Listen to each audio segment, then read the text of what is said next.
सुन रहे हैं अध्यक्ष महोदय, मैं आपका धन्यवाद देना चाहता हूं। साथ ही साथ इस सदन में जो 75वें वर्ष पर संविधान की बहस शुरू हुई है, जहां सत्ता पक्ष से माननीय रक्षा मंत्री जी उन्होंने अपनी बात रखी। अभी कांग्रेस पार्टी की नवनिर्वाचित सांसद उन्होंने अपनी बात रखी। उसके बाद अध्यक्ष महोदय मुझे बोलने का मौका मिल रहा है।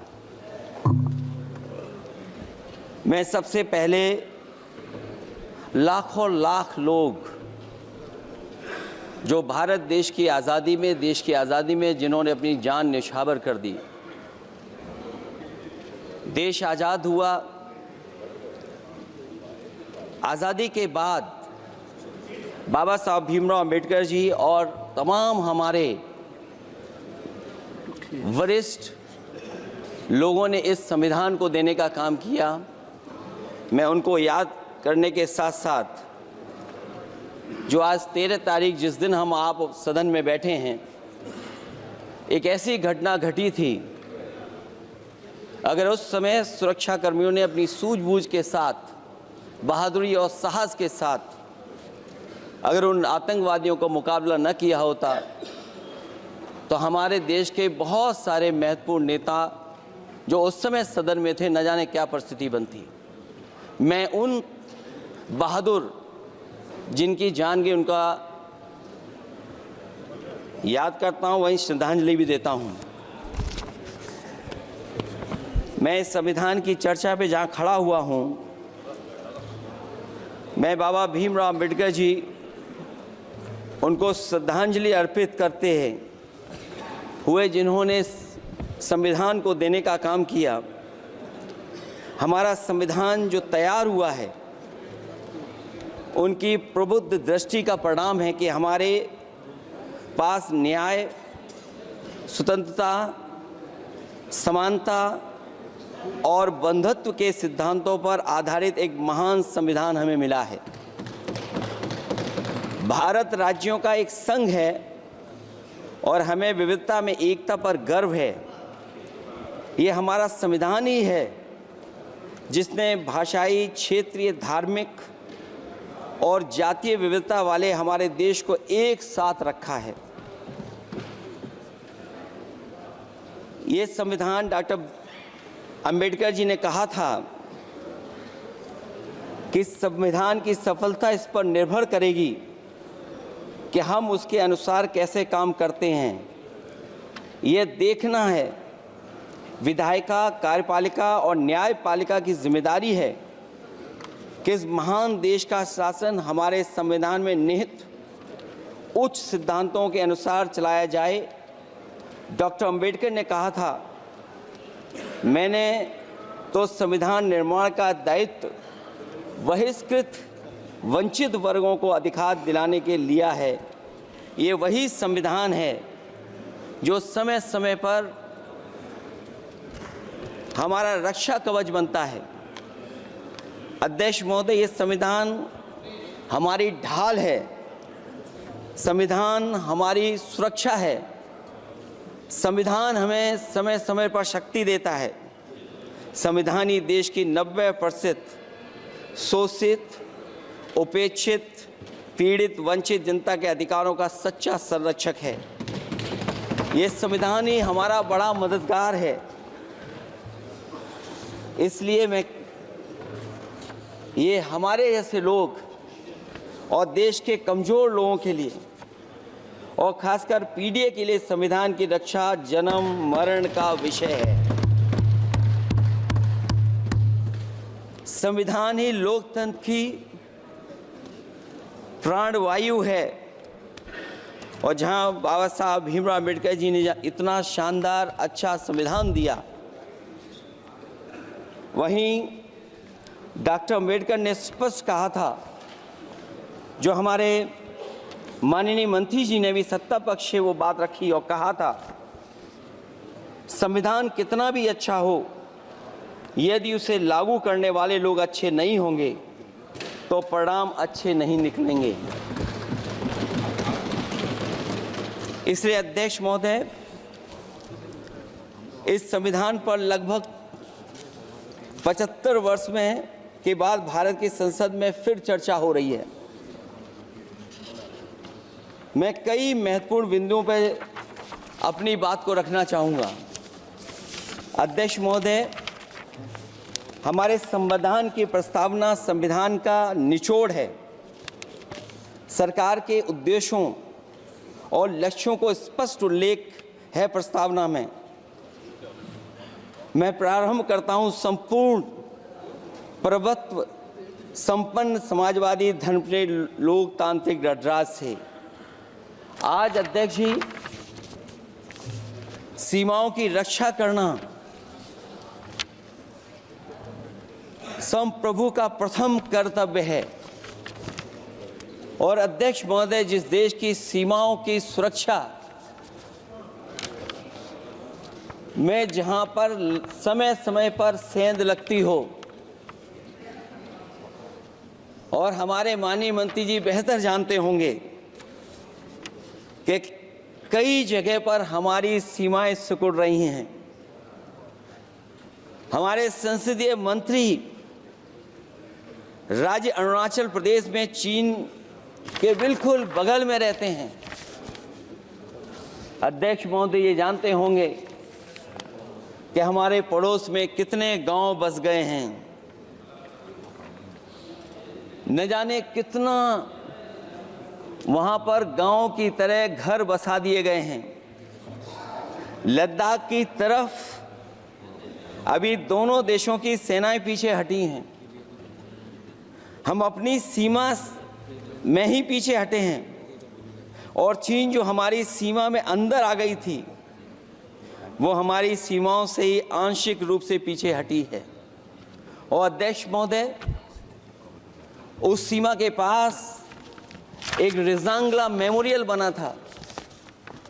हमारे सरकार के लोग ये जानते होंगे कि जिस समय ये बात उठी लद्दाख को लेकर के, उस रिजांगला के मेमोरियल को तोड़ दिया गया।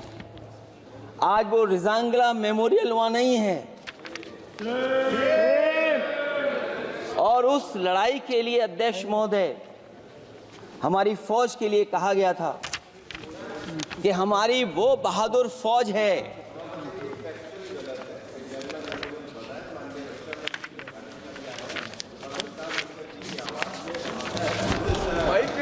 अध्यक्ष महोदय, यही तो फर्क है।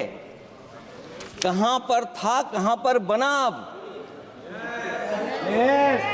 और अध्यक्ष महोदय, मैं सरकार को बताना चाहता हूं, अध्यक्ष जी, मंत्री जानते होंगे, मंत्री जी, केवल 12 किलोमीटर सड़क बनी थी, और पड़ोसी देश ने क्या क्या नहीं कहा गया। और वो समय आएगा जब हमें मानसरोवर और कैलाश पर्वत पे जाने के लिए भी वो देश हमें रोकने लगेगा। तो हमारी आज 75 साल बाद सीमाएं कितनी सुरक्षित हैं। क्या लद्दाख की वो फिंगर्स जहां पर हम पहले थे, क्या हमारी फौज वहीं खड़ी है कि नहीं खड़ी है? अगर आप रिजांगला मेमोरियल जानते होंगे तो लद्दाख की वो सीमाएं जो हमारे देश के अंदर थी, क्या हमारी सीमा वहां तक है कि नहीं है? आज यही है। ये देश समाजवादी गणराज्य बने। समाजवाद का सरल शब्दों में अर्थ है कि समता और संपन्नता हो। लेकिन देश में अध्यक्ष महोदय 2014 के बाद विषमता जिस तेजी के साथ बढ़ी है उसकी कल्पना भी नहीं की जा सकती है। 140 करोड़ में से 82 करोड़ सरकारी अन्न पर जिंदा हैं। अध्यक्ष महोदय, जो देश को ये कहते हो कि हम दुनिया की सबसे तेज रफ्तार पे चलने वाली अर्थव्यवस्था बनने जा रहे हैं, 3 पर पहुंच गए और ऊपर जाएंगे। मैं सरकार से कहना चाहता हूं कि जब 82 करोड़ सरकारी अन्न पर जिंदा हैं और दूसरी तरफ देश की संपूर्ण संपत्ति के 2/3 हिस्से पर कुछ परिवारों का कब्जा है, अगर सरकार में ये बहादुरी और हिम्मत है तो इस 60% गरीबी के रेखा से नीचे रहने वाले लोगों की पर कैपिटा इनकम क्या है? अगर आपकी अर्थव्यवस्था ऊंचाई पर जा रही है तो हमारे जो गरीब लोग हैं, जो 60% गरीब लोग हैं, उनकी पर कैपिटा इनकम क्या है? और जहां समय समय पर सरकार अपने आंकड़े देती है, कम से कम ये आंकड़े भी दे दे कि गरीबी रेखा पर जो नीचे रहने वाले लोग हैं उनकी पर कैपिटा इनकम क्या है। इससे स्पष्ट हो जाएगा कि 5% लोगों की पर कैपिटा इनकम क्या है। हमारा प्रेमबल कहता है कि धर्म निरपेक्ष गणराज्य बने, राज्य की निगाह में सभी धर्म समान हैं। हमारा सेकुलरिज्म हमें रिलीजियस इक्वलिटी का रास्ता दिखाता है। यही ना अर्थ इसका है। क्या इस पर सरकार अमल कर रही है? देश के 20 करोड़ से ज़्यादा अल्पसंख्यकों के, विशेषकर मुसलमानों को दूसरे दर्जे का नागरिक बनाने का प्रयास चल रहा है। उन पर हो रहे अत्याचार प्रतिदिन बढ़ते जा रहे हैं। उनकी संपत्ति को लूटा जा रहा है, हत्याएं की जा रही हैं, घर तोड़े जा रहे हैं, उनके पूजा स्थलों पर कब्जा प्रशासन की मदद से किए जा रहे हैं। अगर ये धर्मनिरपेक्षता, तो धर्म शासित राज्य की क्या परिभाषा है? और हाल ही में हम लोगों ने अध्यक्ष महोदय उदाहरण देखा है कि किस तरीके से उत्तर प्रदेश में कई महत्वपूर्ण जगह पर इस तरह की घटनाएं जानबूझ करके की गई। मुझे याद है उस समय, जिस समय उत्तर प्रदेश का इलेक्शन चल रहा था, बहुत से लोगों को वोट डालने का अधिकार जिनको था, उनको अधिकार से रोका गया और जो लोग वोट डालने जा रहे थे उन्हें डराया धमकाया जा रहा था। ऐसे इंतजाम किए गए थे कि ये वोट डालने के लिए वोट बूथ तक न पहुंच पाए।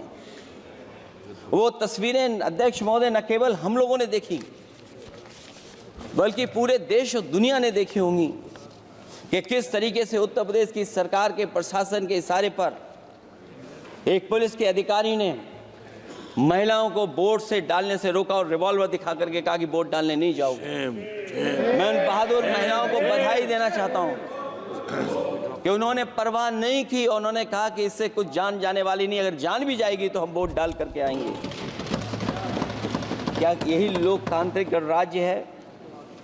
सच्चे लोकतंत्र में जनता संतापूर्वक मतदान के माध्यम से अपनी सरकार चुनती है।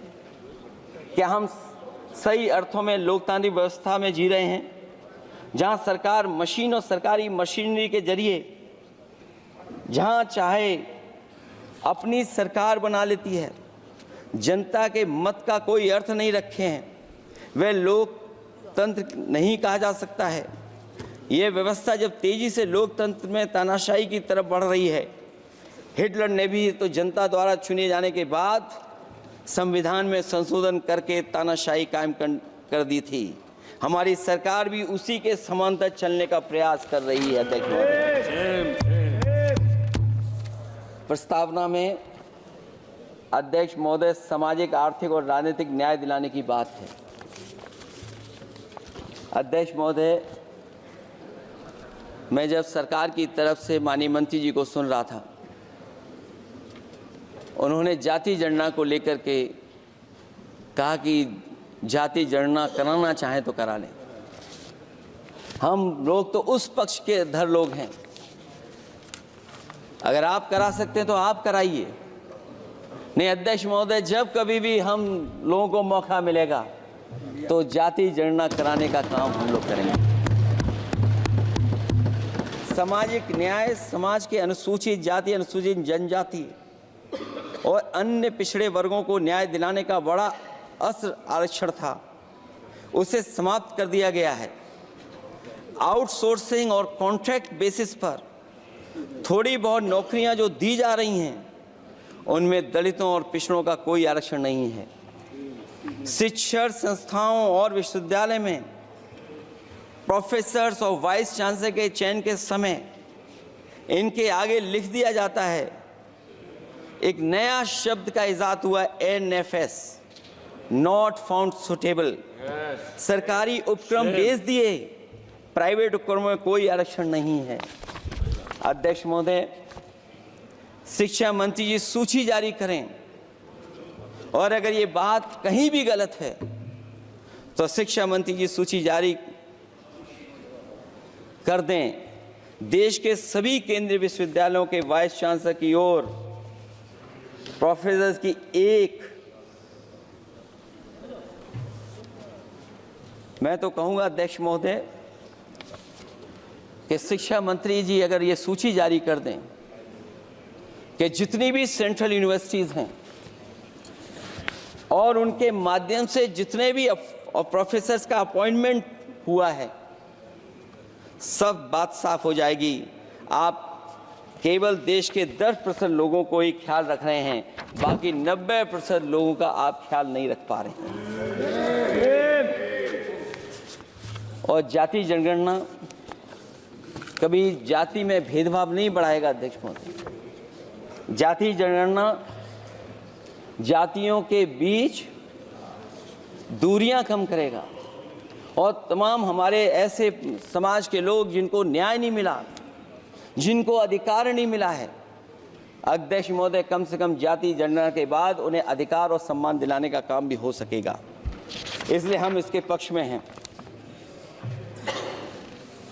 आर्थिक न्याय के बगैर न सामाजिक न्याय मिल सकता है और न राजनीतिक न्याय मिल सकता है।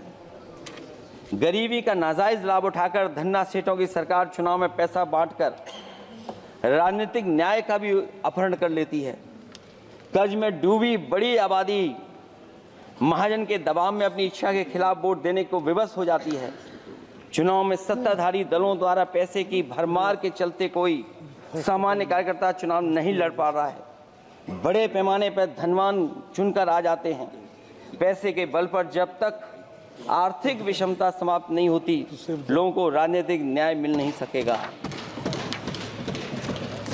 प्रस्तावों में आगे जो लक्ष्य है, विचार, व्यक्ति, विश्वास, पंथ और उपासना की स्वतंत्रता, अन्याय के खिलाफ विचार व्यक्त करने पर जेल, अभिव्यक्ति की स्वतंत्रता का अर्थ है देशद्रोह।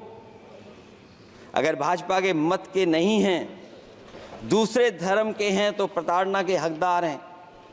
और अब तो उपासना करने पर भी दिक्कत है, क्योंकि हर मस्जिद के नीचे मंदिर खोजने वाले तत्व इस देश को शांति से रखना ही नहीं चाहते हैं। उन्हें कानून की कोई परवाह नहीं है। मैं इस मौके पर धन्यवाद देना चाहता हूं सुप्रीम कोर्ट का कम से कम वो फैसला आया है जहां कुछ दिनों के लिए ये पाबंदी लगाई गई।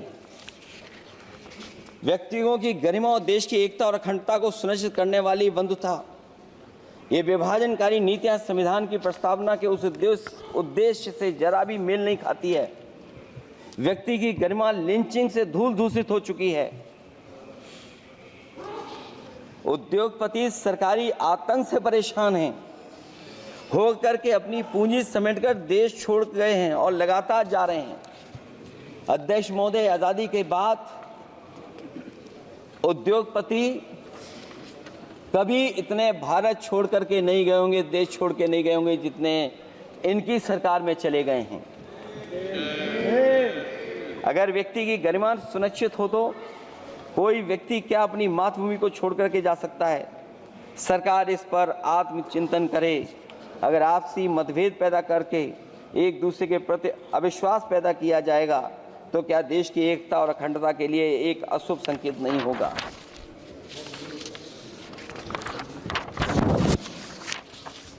अध्यक्ष महोदय,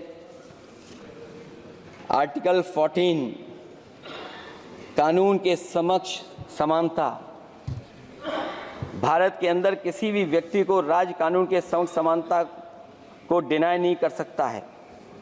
हो क्या रहा है एक ही कानून कुछ लोगों के लिए अलग है और दूसरों के लिए अलग। अगर सत्ता पक्ष का व्यक्ति गेरुआ गमछा पहनकर गालियों को गाली दे दे तो जी हजूरी और दूसरा न्याय मांगने जाए तो उसे लाठी। क्या ये अनुच्छेद 14 का अनुपालन हो रहा है? अध्यक्ष महोदय, किसी भी व्यक्ति को उसके जीवन और दैहिक स्वतंत्रता से कानून सम्मत प्रक्रिया के बगैर वंचित नहीं किया जा सकता। ये सबसे महत्वपूर्ण मौलिक अधिकार है, लेकिन सबसे ज़्यादा इसी का दुरुपयोग हो रहा है।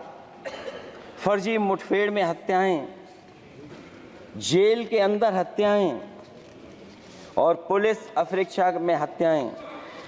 आदमी कहीं भी सुरक्षित नहीं है। ईडी का तो ऐसा कानून बना दिया गया है कि बिना एफआईआर, बिना नोटिस किसी को भी बंद कर दो। लोकतंत्र फासिज्म में बदल रहा है। और अध्यक्ष महोदय, क्योंकि उत्तर प्रदेश की चर्चा सत्ता पक्ष से भी हुई, जो हालात उत्तर प्रदेश में हैं, ऐसे हालात कभी किसी ने पहले नहीं देखे हैं।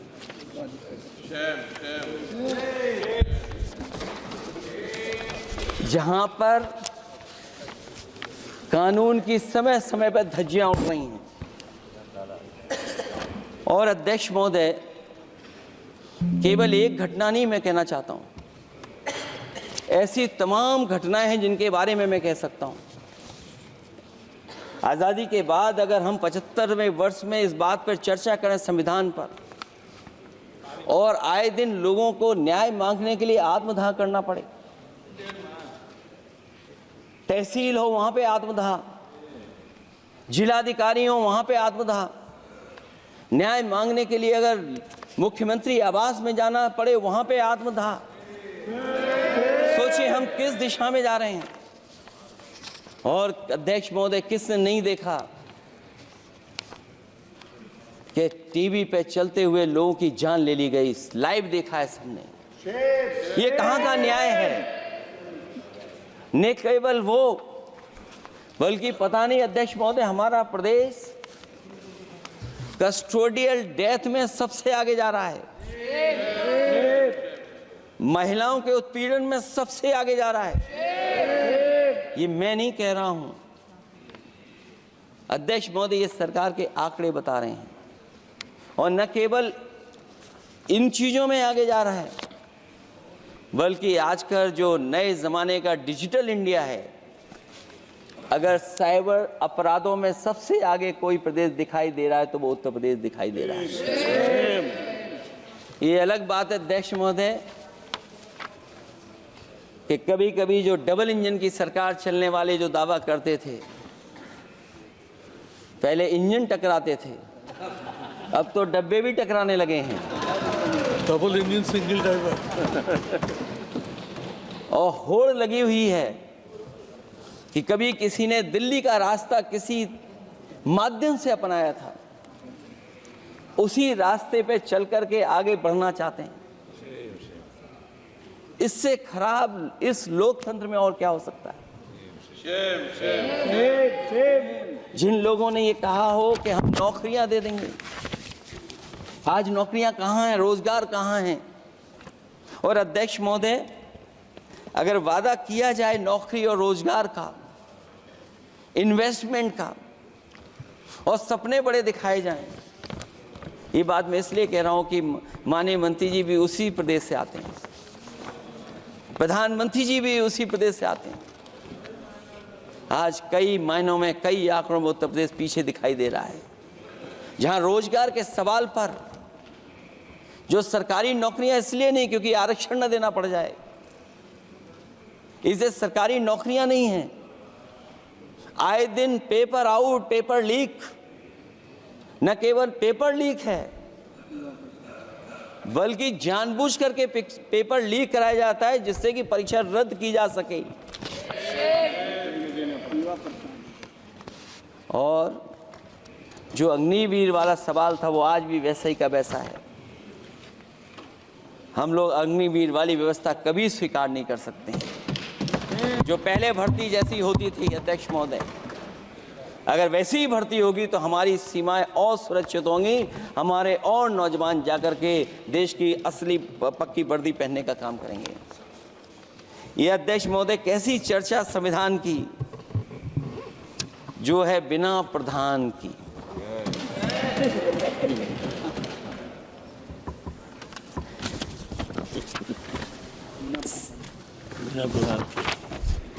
अध्यक्ष महोदय, इस सरकार में जो लोकतंत्र के साथ खिलवाड़ हुआ है, इतना कभी खिलवाड़ नहीं हुई होगी।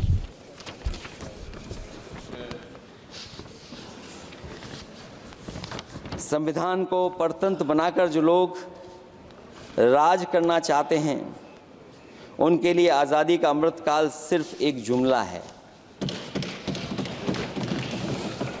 और अंत में मैं सिर्फ